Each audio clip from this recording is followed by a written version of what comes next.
On page 6 of the Chapter 2 activity, I returned to that box plot from the first page. This box plot is a lot more mushed together on the left and a lot more spread out to the right. So it is skewed to the right. If we were to find the mean for that data, we would know that the mean was bigger than the median. The median is $34,000, but if we include those high earners, the mean gets skewed to the right by those outliers. If we look at the 3 box plots for the apples, potatoes, and onions, the apples look pretty symmetrical, and the potatoes are more skewed to the right, and the onions are more skewed to the left. And we did have that one outlier onion that was 20 grams, so that's what made us be really stretched out. Sometimes there's a few outliers that are low or a few outliers that are high that creates that skew.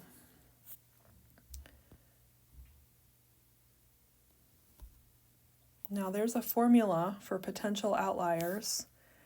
It's kind of weird. We never come right out and say, at least not in this book, we don't come right out and say, this is definitely an outlier. We just have a formula that identifies potential outliers. I have given you here, reminded you of the 5-number summary for the potatoes. And right underneath that table, I calculate the IQR, which is just Q3 minus Q1.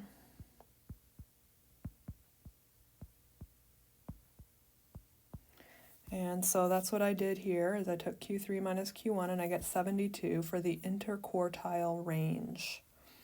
Now the potential outliers would need to be lower than Q1 minus 1.5 times the IQR.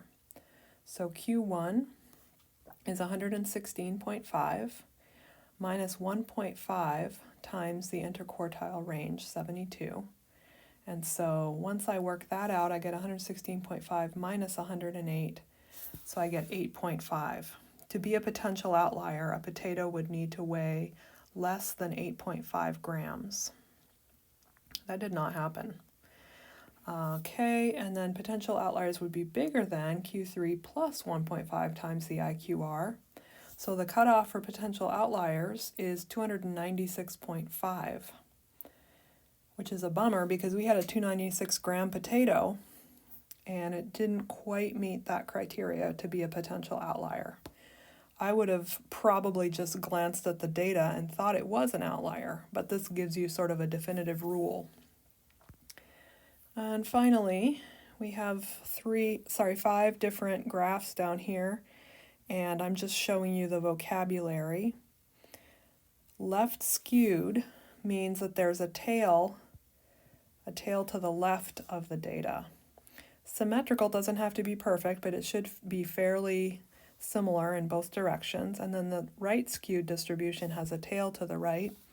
Bimodal has 2 peaks.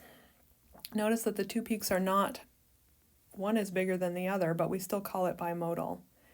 And then uniform means that we're pretty much the same all the way across. Not perfect, but somewhat uniform.